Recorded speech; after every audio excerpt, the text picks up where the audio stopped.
What's up, guys? Wee hours of the morning here. I'm gonna get this bad boy knocked out before I head out to the airport and jump over the pond. Christmas Eve right now at this point, so it'd be a belated Merry Christmas when you guys see this. And the next video you'll catch me, I'll be over on the other side of the pond. Anyways, we got one here from Average Man Unplugged. When men are no longer simping and women notice, red pill content has ruined generations of men. Let's get into it. What is going on with the way men are talking to women these days? Oh, it's the red pill content, and it's now so officially widespread and unavoidable that whilst it was originally aimed at people in like their 20s and high school, middle school years, it's reached people in their 30s and 40s. And I want to talk about it today because I've started to notice it too. Although, in fairness, it really started to pick up and gain traction around like 10 years ago. So males in their 20s are now in their 30s and approaching their 40s. And this is how you ruin entire generations and spans of males and dating for everyone. And if you're not familiar with red pill content, it's a lot of things now, but originally started as like male, like gym bro influencers trying to like teach beta males how to get women, but they would teach them all the wrong things so that they never actually got women, and they would be continually reliant on their channels and they made money forever. But a huge problem with that, besides the fact that men are literally just keeping each other down, is that women also have to deal with the outcomes of this because it's teaching them to treat women like garbage, and apparently that's how you get girls, which obviously never works. And it became so prevalent that I literally gave up on dating a few years ago because it was so irritating to deal with such horrible little men. And it's literally so unbelievably wild when you see it in person. About a year and a half ago or so, a friend of mine and I were at a bar somewhere, and we ran into this group of guys, and we got to talking and kind of hit it off. And it was like a large group, and they were like, oh, a bunch of us are gonna go back and like chill at the apartment and like listen to music, maybe watch the movies if you guys want to come hang out. And it was a large group, and we're like, sure, that sounds fun, like an after party function. And so the moment we leave and we start like walking back to their apartment, which is a few blocks away, these men start being like weirdly passive aggressively rude to us, just openly, like blatantly to our faces. Like backhanded comments, subtle negging. All this is very like day one introductory to red pill content, right? Neg women and put them down. So literally red flags left and right till it gets to the point where we're like halfway to their apartment, and I turn to my friend, I like take her aside and I'm like, hey, what is going on here? And she's like, I don't know, but this is weird. Like, why are they suddenly such a-holes? And we both agree, like, we feel like we've committed to this. We're almost to the apartment, but if things don't turn around the second we get there, like, we're out because this is horrible. What is wrong with these men? So we finally get to the apartment where they said one of them lives, but then like a bunch of the other guys are just visiting in town, which is why there's blow up air mattresses everywhere. But right away, the whole place is decorated like an Airbnb, and the vibes feel very hotel-ish. And my friend picks up on this right away too, and we pull each other into the bathroom where again, it looks like bathroom essentials at an Airbnb. And we're like, do they even live here? Like, are they lying about even living here? I don't know what's going on. This whole thing is weird. Like, the vibes are weird. We got to get out of here. But we go back into the kitchen, and I think there's like 6 men or so that were there total. And 5 of them, roughly, all of them except for the one guy talking to us, essentially, are just like sitting down on their phones, like locked in, as if we're not even there. And we're looking at each other like, what are we even doing here? Because there's only one guy still talking to us, and he's just being openly rude to us. And it got to a point where even I wasn't trying to fight back anymore because I just didn't care. And you know that that's a bad sign when I've stopped fighting a man. And at no point would any of them give us a straight answer for whether or not that was an Airbnb they were staying at, which was like super weird. But at a certain point in being like ignored by these men in their own home, we were both kind of like, hey, so what's the move? Like, what are we doing here? Because they had promised us like that there would be food and stuff back at the place. Like, are we ordering pizzas? And they literally looked back at us and they went, I don't know. What are you doing here? I don't know. I don't know what we're doing here, actually. I turned to my friend. My friend was like, yeah, what are we doing here? Like, yeah, why did you invite us back here, man? And so I turned to my friend and I was like, well, I was promised food, so I'm going to be eating all these chips and then we can bounce. But then after having to be around these men for like 60 seconds more, I was like, you know what? Bags of chips are mobile. So I just grabbed the bag of chips off the table and I was like, let's go. And she was like, please and thank you. And we head for the door. And we just announced like, hey, we're going to go because you guys are all horrible. Goodbye. And we just left. And that's how we left it. And like, I'm not stupid. I recognize that a lot of like the tactics and things that they were playing were taught to them by these like red pill channel influencers. Like, I've seen this before. But the funniest part is that they didn't have like any sort of a follow up plan, because it's literally never worked before. They don't teach you what to do when the women are finally back at your apartment, because they don't expect you to ever get any. And funny enough, I think the only reason we ended up back at the apartment is because one of the boys who like got awkward and anxious and sat on his phone once we got to the apartment was really nice to me when we were at the bar, and I wanted to talk to him more. The other man was unfortunately just someone we had to deal with. But let that be the true lesson. We were actually there for the cute, sweet, quiet one. It was the loud, rude one that scared us away in the end. Oh my God, can she just talk a little bit more? My hearing's almost gone. So she basically went back with her friend to this house with all these guys and red flags all along the way, but yet they still gave in. Do you kind of see the delusion here? They were willing to overlook red flags for these guys. I mean, sure, there were probably a little Bill, maybe some form of Chad just with no game, is what it sounds like. But seriously, oh my God. I mean, but we got the horrors here of men learning the cheat codes.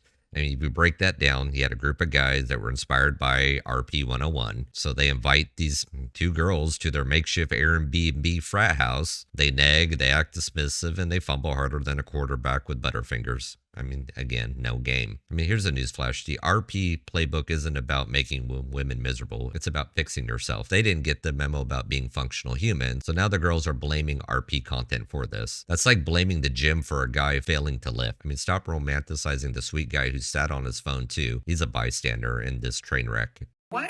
In a world where men are consuming this like weird red pill content, and you really like you don't know if that's how they are until they start talking, it's some words you need to listen out for. Soon as I hear the word modern woman come out of a man's mouth, I'm sprinting away. I'm sprinting. I'm in a full jog. What other words? Alpha male, absolutely not. If he starts talking about a high value man, absolutely not. Oh, body count? You're out of here. You're so far out of here, bro. First of all, even if he's not a red pill, if you use the word body count, you might not necessarily be into red pill content, but you're too old to be asking about that. You're way too old to be asking about that. You're weird. This is another one that might not necessarily be a red pill red flag, but it's still a red flag to me. You start talking about how like I like asking men about their past relationships because it gives you good insight to who they are. And if you start saying like, oh, my old girl didn't listen to me, like she just wouldn't listen or she wouldn't let me lead, I'm not interested in you anymore. I'm sorry. Why do you feel like you need to lead a grown woman? Why does a grown woman with bodily autonomy and self-control need another grown man to tell me what to do and I have to listen? What? Like I'm clutching my pearls right now. What are you talking about? If he refers to women as females, absolutely no. If he starts calling men simps, absolutely not. I love a simp. And I was just talking about this to a guy that I'm talking to the other day. I love him. You call him a simp, I call him a king. That's my man. My man, my man. If you're not gonna simp for me, if you too busy keeping it cool and acting nonchalant, you need to keep it over there because I'm not interested at all. And this last one might not necessarily be a red pill, red flag, but if you talk down on single mothers, because some men will find a way to somehow work that into the conversation, or women that don't have a relationship with their dads, you're out of here, buddy. I'm not here for it. It sounds like she fits all of that. But look, we just heard of her checklist for filtering men. But let's call it what it is. It's a witch hunt with extra steps. Buzzwords like modern women or alpha male sends her sprinting. All right, track star, maybe avoid Twitter while you're at it. The pearls get clutched because some dude wants a partner who listens. I mean, it's nice to have a partner that listens to you, right? But here's a wild thought. Leadership doesn't mean dictatorship. It means partnership. And celebrating simps as kings? Oh, fuck that. We're not crowning mediocrity today. The real kicker is demonizing men for mentioning body count when the modern hookup culture practically invented it. It's irony at its finest. So my boyfriend turned red pill, and at this point we haven't spoke for about a month.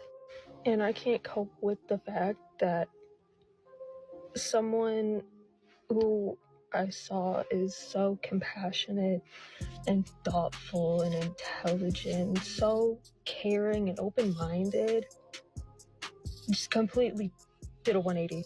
They were just so supportive and caring, and even when I would have my self-sabotaging episodes, they still loved me.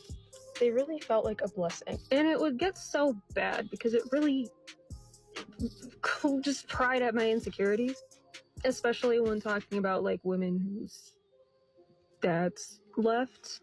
And I would always just end up crying and asking why. Like, why are you doing that? And as someone who has like poor emotional control, it took a lot to not just like blow up all the time.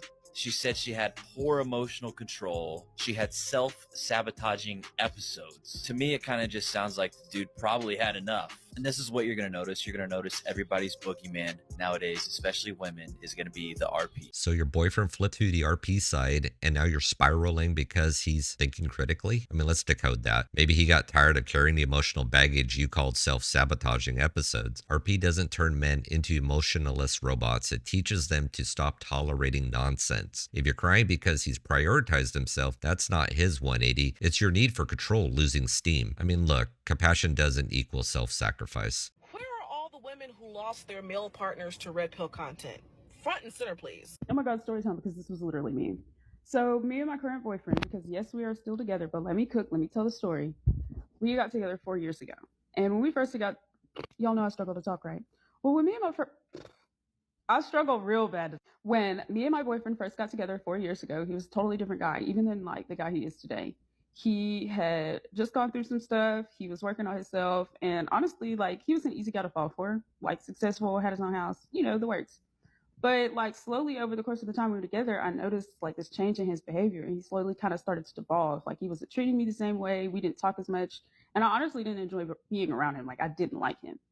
But like, right when I started getting to a breaking point, I noticed one day, like, I heard on his phone, Mr. Andrew. And it all clicked. Like, it all started making sense. And I was like, okay, this is gonna be an uphill battle. And I'm not gonna lie, we fought like daily for a long time. It was a lot of fighting. But eventually I realized like he was hurting, and I had to really meet him where he was and try empathy instead of anger and judgment. And it was very hard for me to do. And I'm not even going to sit here and act like it's something that is even worth doing with everybody, but I realized that he was a really good person and he was worth doing that with. So like, your relationship doesn't have to fall apart. It just took, I'm not going to lie, like years, truly, like just as much time as we had spent together before that, we spent almost that same amount of time working on our relationship after that. But I also feel like that's why it's so important to realize that Andrew Tate is the only person talking to these men. And if you want a different result, you have to talk to that man. So the Andrew Tate intervention art, your boyfriend devolved because he stopped groveling? I mean, spoiler, he wasn't hurting, he was waking up. The Tate playbook isn't about ruining relationships, it's about showing men their value. Instead of screaming at him, you met him where he was, and I'll give you kudos for that. And basically, you accidentally did relationship therapy. But let's not isolate Tate as the only voice men hear. Society's been deaf to men's struggles long before Tate existed. And maybe it's time women stop viewing empathy as a chore. I mean, look, there are things I can agree with Andrew Tate and some things I cannot. And that goes the same with many RP creators. Some are very extreme, but proceed with caution. The more creators you listen to, the more you'll hear a similar narrative, as well as something new or different as each creator brings their own experience into the content they create. An amazing thing being a person who could think for themselves, you can agree or disagree with what's being said. Take what resonates and leave the rest. Easy as that. I'm sorry, but if you get upset at the man that really liked you from the start, but you didn't really like him, but you also decided to give him a chance, and then you got attached, goes from texting you all of the time to forgetting to text you good morning and good night, he didn't suddenly lose feelings for you. He simply came to the realization that you don't like him very much because you weren't reciprocating. Because above all else, he wants to be appreciated and desired just like you. So the guy you barely liked stopped sending good morning texts. Translation, he realized being a doormat wasn't sexy. Men don't lose feelings overnight, they lose patience. And if you're mad that he wants to feel valued, that's not a him problem, it's your entitlement showing. Mutual effort is very sexy. Try it sometime. Women always holler they the prize. Yes, I'm agree, women are the prize. But you ever been to Dave and Buster or any kind of fair and they say, hey, come play this game for $20 and you win this, and you go, that's all I win for $20, it ain't worth it. Y'all women are the prize, but some of y'all ain't worth it. We don't want your prize. We don't want your prize. Yes, you're the prize, but we don't want it. So in the 2024th year of our Lord, I'm not finna sit up here and let these women bash men and degrade us and pretend like we don't need one another because we do. So cut it out. Don't independent your ass single to death.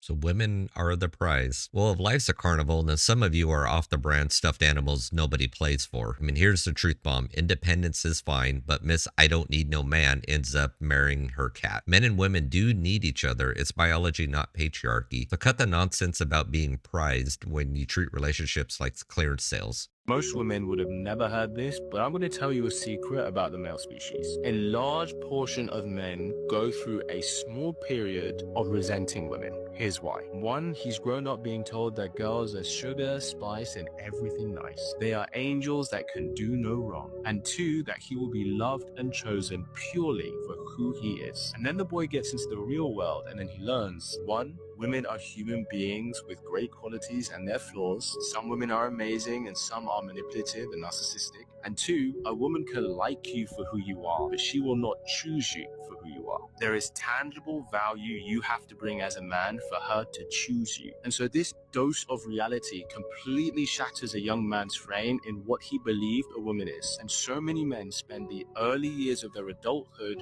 building a new frame. And it is in this period that he is resentful and is most susceptible to becoming a misogynist. You want to know why so many men take toxic lessons from Andrew Tate? That's why. You want to know why more young guys are stepping away from dating? That's why. It's because we're not honest and owning the dark female nature within our society. We spotlight dark male nature really well. And it's good because it keeps men accountable, as it should. But we have to start owning the dark feminine of ourselves as well. Now you might be thinking, oh, well, it's not my fault if young boys become resentful and toxic. That's for them to deal with. That's their problem. No, it is your problem, because these boys are your brothers. These men are your sons. These boys are going to get into relationships with your sisters, your cousins, your daughters. The more we pretend that the dark feminine doesn't exist, the more generations that come after that will hate us for it. So finally, someone says it. Men grow up with fairy tales about angelic women only to get slapped with reality. I mean, cue resentment, not misogyny. Yes, I know I'm saying it wrong. But it's the rude awakening that society lied to them. Women want men to bring value, yet we demonize them for daring to build themselves up. Accountability works both ways, but no one seems to be ready for that talk. Own the dark feminine side. Yeah, manipulative tendencies, narcissism, all of it. Ignoring it doesn't make it go away. It just fuels the next generation of bitterness. Anyways, guys, here's the deal. Men are opting out because they're tired of the rigged game. Between toxic dating cultures, inflated egos, and society blaming them for everything, is it any wonder why they're swiping left on Western women? A solution, honesty, and accountability from both sides. Men need to keep improving, build themselves up without becoming bitter. And women, time to drop the entitlement and meet men halfway. If not, enjoy the future of lonely independence and passport bros. Well, guys, I'm going to get this put up. I have thoroughly numbed my mind and ready for the holiday airport crowd. I am going to head out here real soon. Anyways, guys, have a Merry Christmas. Of course, you're going to see this after Christmas, but tomorrow's Christmas for me, so have a Merry Christmas. Have a good holiday with the family, loved ones, all that good stuff. If you like what you've seen today, hit that like button, share, subscribe. Drop me a comment down below what you think. I'll catch you guys on the next one. Peace.